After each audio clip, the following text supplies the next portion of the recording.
Это местное время воскресенья. В студии Ирина Николаева. Здравствуйте. Прямо сейчас подведем итоги недели и вначале о главных темах выпуска.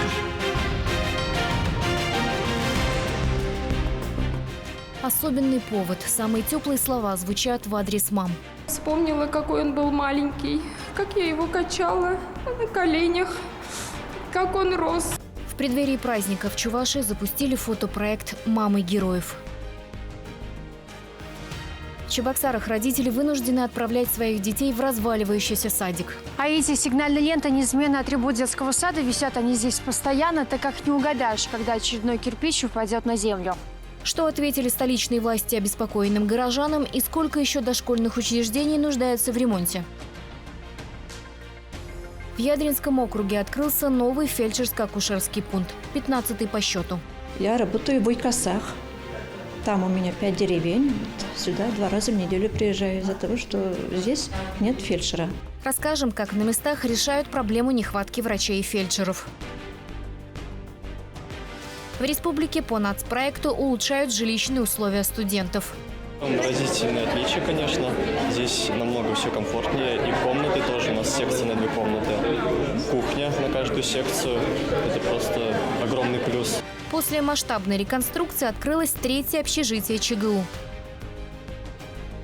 В республике отмечают День чувашской вышивки. По этому случаю в Чебоксары привезли уникальную экспозицию. Мы на многие узоры смотрим с удивлением, потому что сегодня, в 21 веке, для нас, кажется, они не характерны для Чувашии. Сокровища чувашской культуры представлены из собрания Российского этнографического музея.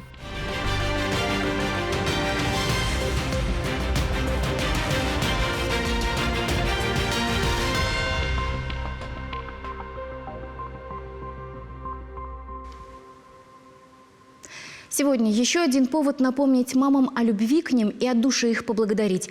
В России отмечают День матери. Официально праздник учрежден 25 лет назад. По традиции он приходится на последнее воскресенье ноября. Но особое внимание тем, кто воспитал героев наших дней, участников специальной военной операции. В преддверии праздника в Чувашии стартовал проект «Мамы героев». Участницами трогательной фотосъемки стали матери, потерявшие сыновей в боевых действиях. Фотопроект – еще одна возможность сохранить память о сыне героя, рассказывает Елена Сергеева из Друмарского округа. Командир танкового взвода, старший лейтенант Владимир Сергеев погиб в ожесточенных боях 1,5 года назад. За доблесть и героизм награжден орденом мужества посмертно. Ирина Александрова из Канашского округа для памятного снимка надела форму сына. Кирилл Александров служил в десантно-штурмовой бригаде ВДВ. Его не стало в первые дни спецоперации. Очень тяжело держать сына, портрет сына на руках. Я вспомнила, какой он был маленький, как я его качала на коленях, как он рос. С детства говорил: мама, я буду военным. Нам тяжело, но мы стараемся. Мы тоже хотим быть красивыми, мы тоже хотим улыбаться, мы хотим жить. Каждая участница держит портрет сына и его награды. На плечи накинут солдатский китель. В глазах одновременно скорбь и гордость. Они воспитали настоящих героев. Их мальчики выбрали профессию защищать родину. Проект «Мама героев» воплотила Олеся Яковлева. Она регулярно проводит благотворительные концерты для сбора гуманитарной помощи, которую отправляют бойцам-землякам. И не понаслышке знает, как тяжело терять близких и любимых. Ее младший брат Денис Курсов, уроженец Вурнарского округа, был разведчиком-сапером в зоне СВО. Моя мама тоже мама героя. К сожалению, родной брат погиб на специальной военной операции. И мне хочется как-то собрать мам героев, чтобы они подружились, чтобы они собрались вместе, подружились и чтобы им было как-то легче. Спасибо всем мамам, что они откликнулись, пришли. Мы понимаем, как им тяжело. Проект объединил всех матерей, которые потеряли своих сыновей. Мы общаемся все, поддерживаем друг друга. Надо жить дальше как-то. Участие в съемках патриотического фотопроекта приняли более 50 мам. Все они из разных уголков республики. Но их объединяет общий подвиг сыновей, материнская любовь и мужество. Боль утраты не унять, но организаторы проекта надеются придать им сил, поддержать. В ближайшее время фотографии планируют представить на отдельной выставке. И на этих снимках мамы снова будут рядом с детьми, которые навсегда останутся молодыми. Ирина Николаева, Диана Иванова, Екатерина Янгалакова, Вести, Чувашия. Не только поставить на ноги, но и полностью восстановить. Такую задачу ставят врачи-реабилитологи Республиканского госпиталя для ветеранов войн. Сегодня в специализированном отделении клиники проходит лечение 25 пациентов. Среди них и участники специальной военной операции. С одним из героев познакомилась Татьяна Иванова. Евгений Сикаев принимал участие в специальной военной операции. На 47-й день он вместе со служивцами попал под минометный обстрел. Сначала мне попал осколок в грудь. Первый. Меня спас бронежилет. Там в кювет улетел от дороги. Получается. Потом уже, когда второй раз встал, точнее, когда встал, второй прилетел мне, получается, в руку. Там довольно большую такую рваную дырку сделал. Оторвал мизинец и перебил сустав 4-го пальца. Евгений по правилам тактической медицины сам себя перевязал и полчаса бежал под обстрелом. Больше его не зацепило. Когда эвакуировали военный госпиталь, сразу провели операцию и сохранили руку. Сейчас боец уже дома, проходит курс реабилитации. С ним работает целая бригада врачей. Команда специалистов, которые подбирает совместно с пациентом цели и задачи для решения определенной конкретной проблемы данного пациента. То есть идет индивидуальный подход. Для восстановления после травм врачи используют и физиолечение, магнитотерапию, ультразвук. И даже давний метод парафинолечения помогает. Для каждого пациента разрабатывается специальная программа реабилитации. Восстанавливаются на первом этапе обычно все-таки в условиях госпиталей. Да? Второй этап они могут проходить уже и в Чувашской республике на базе тех медицинских организаций, где развернут именно круглосуточный стационар. Третий этап тоже проходит на территории Чувашской республики. У нас 11 медицинских организаций, которые имеют лицензию и оказывают этот вид помощи. Но курирует их госпиталь ветеранов войн. В ведущих чебоксарских клиниках есть реабилитационное отделение со специальным оборудованием. Например, экзоскелет помогает восстановить движение в конечностях после инсульта или тяжелых травм. А Евгений Сикаев уже завершает курс лечения. Врачи прописали ему упражнения на оборудовании БОС – биологической обратной связи. Выглядит это как детская компьютерная игра. Напоминает детскую игру, которую в детстве играл. Но там, правда, не такой самолетик был. И джойстик другой был. Тут как бы усилий больше надо прилагать. Там просто кнопки нажимал раньше. Сейчас у Евгения восстановились движения пальцев. Проходит скованность кисти, и уже он может сжимать кулак. Татьяна Иванова, Вадим Владимиров, Вести, Чувашия. Временно исполняющий полномочия главы Чебоксар Денис Спирин провел прямой эфир с горожанами. За 1,5 часа по телефону поступило около 20 вопросов.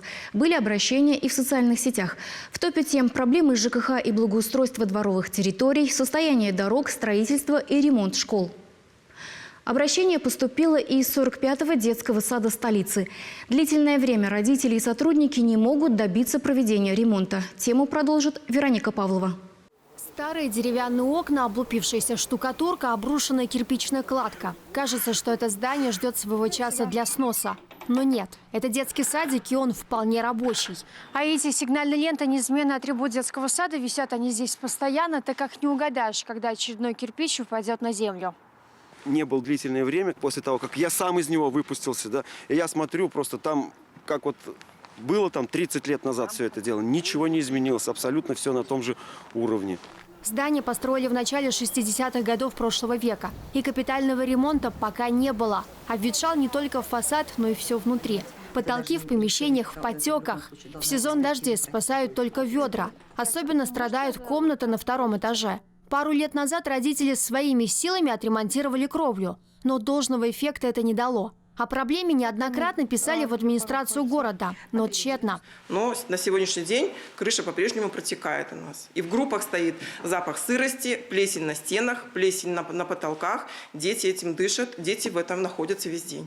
Денис Спирин заверил, объект находится на контроле. Месяц назад сити-менеджер выезжал на место.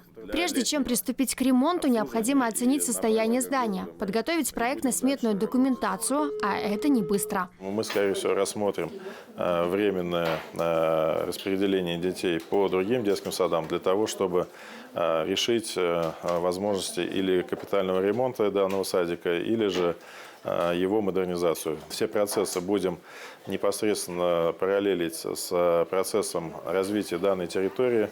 Там уже есть новостройки, соответственно, потребность детского сада, она не уйдет. Сегодня в Чебоксарах капитального ремонта ждут в 85 детских садах. Эти здания изношены на 50%. На какие средства их будут приводить в порядок, пока неизвестно. Но разобраться с вопросами финансирования местные власти планируют до конца этого года. Вероника Павлова, Вадим Владимиров, Вести, Чувашия. Кабинет министров Чувашии утвердил документ планирования регулярных перевозок по муниципальным маршрутам столицы республики. Напомню, ранее он был принят в Новочебоксарске. Все муниципальные маршруты Чебоксар переведут на регулируемые тарифы. Кроме того, планируют изменить и схему движения. Сейчас пассажиров перевозят по 23 маршрутам автомобильного транспорта и 17 троллейбусным. Ежедневно в рейсы выходит 200 троллейбусов и почти 300 автобусов. Но через 6 лет их количество изменится. Регулярные перевозки будут осуществляться по 18 маршрутам автомобильного и 17 городского наземного электрического транспорта. Троллейбусов станет больше – 277, а вот автобусов, наоборот, меньше – 191. Изменения будут проходить поэтапно, а начнется все 1 января 2024 года. Документ планирования, он совершенствует и оптимизирует маршрутную сеть города Чебоксар. Документ планирования также предусматривается перевод всех маршрутов на регулируемые тарифы, для того, чтобы повысить качество системы контроля за перевозчиками. Ну и, соответственно, чтобы повлиять на повышение комфортности данных маршрутов для граждан и для населения города Чебоксары. Надо ускоряться с тем, чтобы мы максимально быстрее достигали намеченных показателей, ну и, соответственно, обеспечивали современным сервисом, безопасным сервисом людей, которые проживают и в Чебоксарской агломерации. Ну а дальше нам надо доходить, конечно же, до каждого населенного пункта. В таком ключе давайте будем действовать. Доступная медицинская помощь в комфортных условиях. В деревне Вурманкас Асламаса Ядринского округа открылся новый фельдшерско-акушерский пункт. Строительство финансировалось по региональной программе нацпроекта здравоохранения. Сколько жителей будет обслуживать новый ФАП и какие условия там созданы для пациентов, расскажем в сюжете. Открытие нового ФАПа – праздник для деревни. Старый фельдшерский пункт здесь был построен еще в начале 60-х и давно перестал отвечать стандартам медицинского обслуживания. Живут в населенном пункте чуть больше 200 человек. Много пожилых, есть и инвалиды. А до центральной районной больницы отсюда почти 30 километров. Поэтому собственный современный ФАП здесь был необходим. Старый фельдшерский пункт практически был продуваемый всеми ветрами. Естественно, его снесли, площадку расчистили. Понятно, там, что отопление было такое, хоть и централизованное, газовое, но не было канализации, не было горячей воды. Это современный, по новому проекту, новый фельдшерский пункт. К возведению модульного медпункта приступили весной, и за несколько месяцев строители с работой справились. Благоустраивать территорию помогали и сами жители деревни. Было приятно видеть то трепетное отношение жителей данной деревни к строительству данного ФАПа. Они активно участвовали как в благоустройстве, в высадке деревьев, подготовке территории к строительству. О чем это говорит? Что объект значим, он нужен, он необходим. В новом здании предусмотрено автономное отопление, налажено водоснабжение, созданы все условия для комфортного приема пациентов, оборудованный процедурный кабинет. Работаем в основном, занимаемся профилактикой, проводим диспансеризацию, профилактические прививки, флюорографию, медосмотры детей. Я работаю в Войкасах. Там у меня 5 деревень. Вот сюда 2 раза в неделю приезжаю из-за того, что здесь нет фельдшера. Решению кадрового вопроса особое внимание. За последние несколько лет, рассказывает главный врач Ядринской ЦРБ, в больницу пришли 5 новых докторов. Важную роль играет и целевая подготовка молодых специалистов. У нас по целевой подготовке сейчас обучаются только 22 врача и 11 средних медицинских работников. ждем пополнения. В основной массе они все приходят к нам на работу. Это уже 15-й новый ФАП, открытый в Ядринском округе. На очереди еще один в Верхних Очаках. Юлия Скрябина, Надежда Александрова, Михаил Солин. Вести, Чувашия.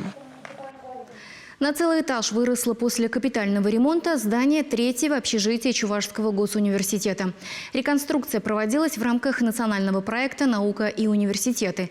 Что нового появилось в условиях жизни студентов, выясняла Анна Филиппова.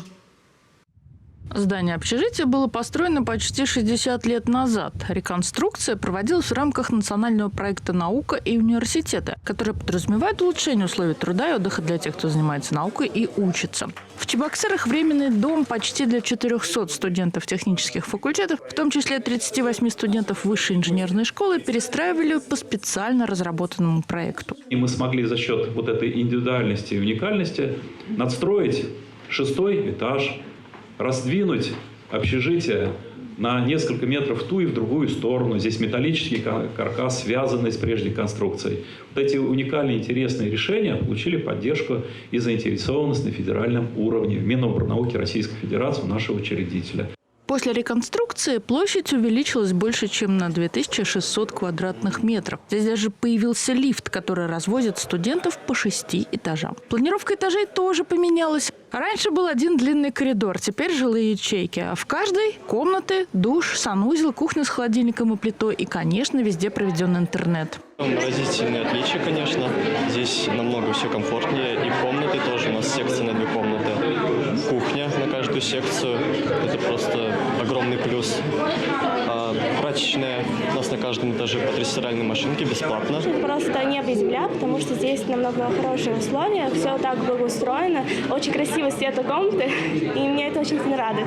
Особенно меня радуют очень классные ребята, которые меня окружают. Потому что там я нашла столько единомышленников как раз таки по своему направлению, по своей профессии. Комнаты стали просторнее и светлее, а еще на 1-м этаже находится актовый зал, студенческий коворкинг-центр высшей инженерной школы и шахматный клуб. И целых 2 спортивных зала ждут юношей и девушек на 3-м и 6-м этажах. Фасад 3-го общежития тоже кардинально обновили, и теперь здание заметно преобразило студенческий городок. Анна Филиппова, Оксана Верликова, Игорь Ульянов. Вести, Чувашия.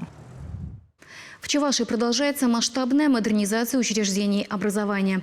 Так, например, в 10-й столичной школе, которая носит имя космонавта Андриана Николаева, в этом году проведены масштабные работы. В рамках государственной программы развития образования здесь выполнен капитальный ремонт. Его итоги оценила депутат Госдумы России Алла Салаева. Просторные кабинеты и качественное освещение, современная мебель и новое оборудование. 10-я столичная школа кардинально преобразилась. Образовательное учреждение построено еще в 60-е годы. И сегодня от старого ветхого здания не осталось и следа. Стоимость реконструкции составила чуть более 92 миллионов рублей. После осмотра помещений Алла Салаева присоединилась к участницам мастер-класса по изготовлению открыток. Мне в свое время мама подарила открытку с надписью, что у мамы как пуговки. Да, на них все держится. И это такой тонкий очень момент. Я ту открытку, конечно, тоже храню. В ходе капремонта в школе полностью отремонтировали инженерные коммуникации, заменили водопроводные и канализационные трубы, поставили светильники и межкомнатные двери. На следующий год запланировано благоустройство прилегающей территории. А на следующий год есть политическое решение, очень важное решение, о том, что все образовательные учреждения, где благоустройство пока еще не коснулось наших школ, оно произойдет. Это волевое решение Олега Алексеевича в первую очередь. И мы должны понимать, что действительно каждый рубль, каждая копейка, которые заходят именно в наше образовательное учреждение, должны давать отдачу. Отдачу не только в развитой инфраструктуре, но и в качестве, но и в сроках, но и самое главное в конечном продукте, который доходит до наших детей и родителей. Школа вошла в национальный реестр «Ведущие образовательные учреждения России». Сегодня здесь обучаются более 1000 учеников. Дети активно участвуют в проекте «Мы и космос», направленном на развитие интереса молодежи к космической тематике. По словам Аллы Салаевой, к 2026 году современных школ в республике станет значительно больше. Масштабная модернизация будет продолжена. Цифра школ, которые проходят в рамках этой модернизации, к концу 2026 года составит 152 школы. И еще это 50% или все школы, которые с 50% износом. Вот там, где необходимо, это было одна из критериев. Все эти школы вошли, и все они будут проведены в порядок. Была проведена большая работа, и мы уже все видим результат. К концу 2026 года мы будем уже понимать, и даже уже и забудем, какие были школы раньше, потому что дети, которые приходят в первый класс, они уже приходят сегодня совершенно в другие образовательные учреждения. Ольга Мартьянова, Елена Михайлова, Алексей Енейкин, Игорь Ульянов. Вести, Чувашия. Реконструкция стадиона «Волга» в Чебоксарах на финишной прямой. Этот объект станет самым крупным физкультурно-оздоровительным комплексом в Чувашии. Его открытие с нетерпением ждут жители юго-западного района столицы. Готовность стадиона оценил депутат Госдумы Анатолий Аксаков. О том, когда горожане смогут поплескаться в бассейне, оценить новые тренажерные залы, тир для пулевой стрельбы и многое другое, расскажем в сюжете.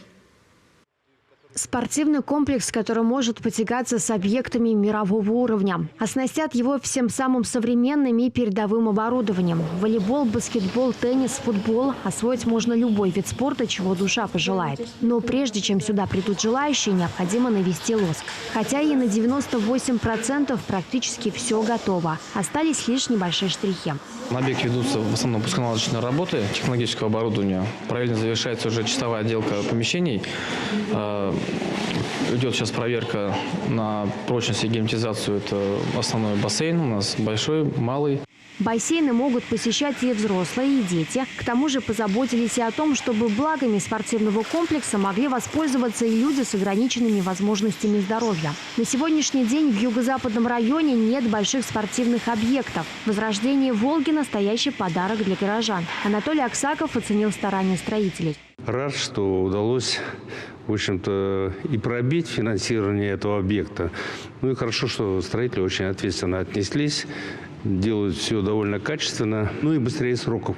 Опережение графика на целый год. По соглашению с Министерством спорта России строителям отведен срок до декабря 2024 года. Но к этому времени, уверены региональные власти, в спортивном комплексе уже вовсю будет кипеть жизнь. Двери возрожденного стадиона для всех желающих откроются уже в первом квартале следующего года. Одно дело обязательства перед федеральным центром, а другое дело мы знаем, насколько его ждут все жители города Чебоксар, не только юго-западного района, и уже понимаем, насколько он будет востребованный. Территория стадиона 6 гектаров. Здесь будет и крытый каток, и футбольное поле с искусственным покрытием, и легкоатлетические беговые дорожки. Впору устраивать и мировые соревнования, что в принципе и планируется. Вероника Павлова, Юлия Дикова, Николай Скворцов. Вести, Чувашия. Сельхозпремудростям научат с малых лет. В Батыревском детском саду «Сказка» открылась агролаборатория для воспитанников. Малыши уже вовсю экспериментируют с растениями и даже могут удивить своими познаниями министра сельского хозяйства. Что они уже знают и что делают на занятиях, расскажет Наталья Егорова. Оборудовать агролабораторию здесь помогли сельхозорганизации Батыревского округа. Так в детском саду появились современные микроскопы, лупы, пробирки, колбы для экспериментов, горшки и катки для посадки, стойки с фитолампами. Все по-взрослому, не игрушечное. И первые результаты детсадовцы с гордостью продемонстрировали министру сельского хозяйства Сергею Артамонову. Малыши уже научились выращивать микрозелень. Ее можно и просто так есть, и добавлять в салаты и другие блюда. Вас только этим кормят или что-то еще вкусное садите дают? Ребята всерьез увлеклись процессом. Сами сажают, поливают, пропалывают. Им интересно наблюдать за тем, как из семечка, посаженного в землю, появляется росток, наливается соком, отращивает листочки. Тут у них, к примеру, растет лук-севок. А, как известно, Батыревский округ – основной его поставщик в республике. Из 10 вот таких тогда лучков, 7 из них произрастают в Чувашской республике в Батыревском районе, здесь.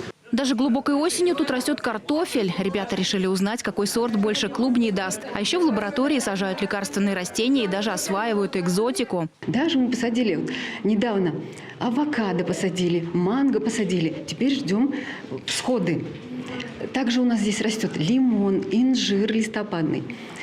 Гранат у нас скоро расцветет и появятся плоды. Ананас растет. Ребятам очень интересно. Недавно юные ботаники занялись выращиванием саженцев редкого краснолистного дуба. Когда всходы укрепятся, их высадят возле здания садика. Воспитатели уверяют, агрозанятиями прониклись все воспитанники дошкольного заведения. А все группы потом проходят через Конечно. это все, да? Все, начиная со средней группы, это около 120 детей, у нас будет проходить здесь.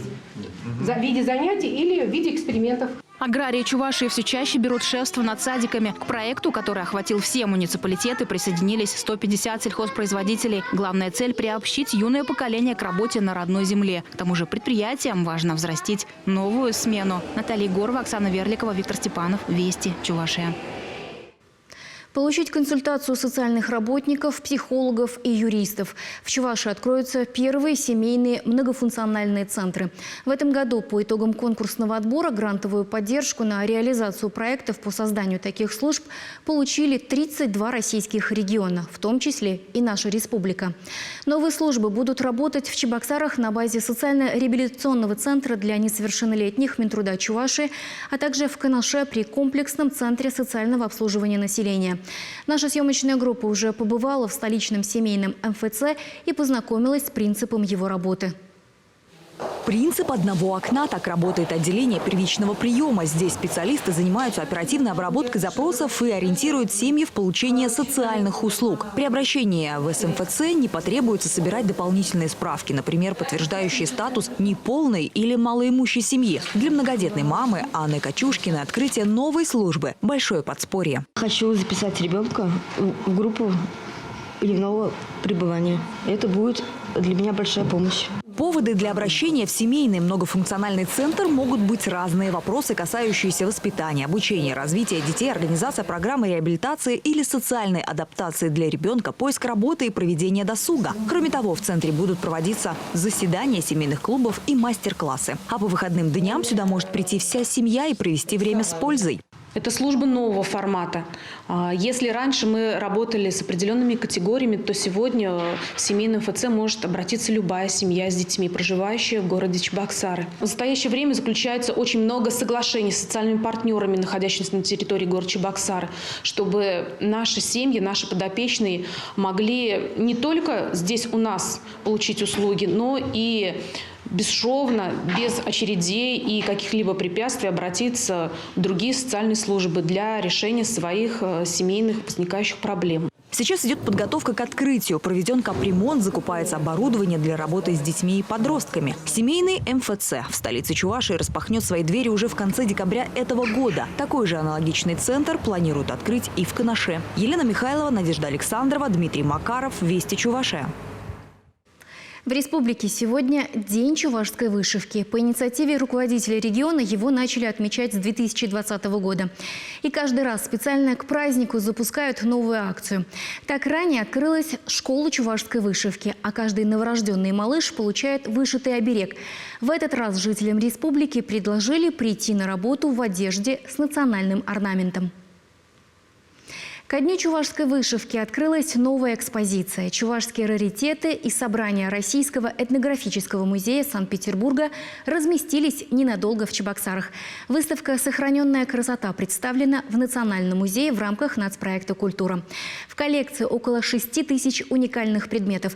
До этого момента сокровища чувашской культуры не экспонировались вне стен музея. Это случилось впервые. Почему их стоит увидеть, расскажет Наталья Егорова. Здесь каждый предмет с историей. Некоторым экспонатам больше 200 лет. Подлинные сокровища чувашской культуры 18-го, первой половины 20 веков. С любовью и уважением собранные и сохраненные сотрудниками Российского этнографического музея. Как они говорят, чувашская коллекция в числе самых богатых. В ней около 6 тысяч единиц. Самая большая коллекция, конечно, по русскому народу. Около 100 тысяч. Для сравнения, следующая – это коллекция народов Сибири. Музей был создан указом императора Николая II в самом конце XIX века. По задумке, в нем должны были сосредоточиться культуры всех народов, проживающих в стране. Для этого в 1902 году была даже разработана целая программа сбора предметов и информации о них. Чувашские предметы тоже одними из первых поступали. То есть были разосланы во все концы государства, во-первых, программа, анкеты, по которым программа собирания, что собирать, как собирать, и в том числе исследователи традиционной чувашской культуры, это Никольский, Зеленов, откликнулись и присылали в наш музей предметы. В коллекции нет ни одного случайного предмета. Все они имеют научную ценность. Для исследователей, этнографов одними из самых старинных сокровищ считаются вот эти рубахи. Конкретно это начало 18 века. Это женская свадебная рубаха из Курмышского уезда Симбирской губернии. От изделий более позднего периода отличается удлиненными рукавами и горловиной квадратной формы. Когда-то эта рубашка экспонировалась в Российском этнографическом музее, и, вероятно, в период обучения в Академии художеств художник Анатолий Метов ее видел и впоследствии использовал в своих произведениях. Но эта рубашка женская, свадебная, а художник использовал ее в качестве мужского костюма. Уникальна и эта свадебная кофта конца 18-го, начала 19 веков. Она сшита из старого кафтана, декорирована шелковой тесьмой, а внизу нее поясная подвеска из частей свадебного платка. Свадебные платки использовались не только женихом, но и другими участниками свадебного обряда. И у верховых чувашей они входили в состав женского костюма поезжанок. Среди раритетов также женские костюмные комплекты, бытовавшие у разных групп чувашей. Сурпаны и масмаки, полотенца, наволочка на подушку невесты и другие свадебные атрибуты, женские рубахи, поясные подвески, головные уборы, посуда. Для нас удивительные вещи. Мы на многие узоры смотрим с удивлением, потому что сегодня, в 21 веке, для нас кажутся они не характерными для Чувашии. Потому что коллекция собиралась еще в конце 19 века, в начале 20 века, когда еще не вмешивались в рукотворное мастерство чувашских вышивальщиц, какие-то дизайнерские или же технологические процессы.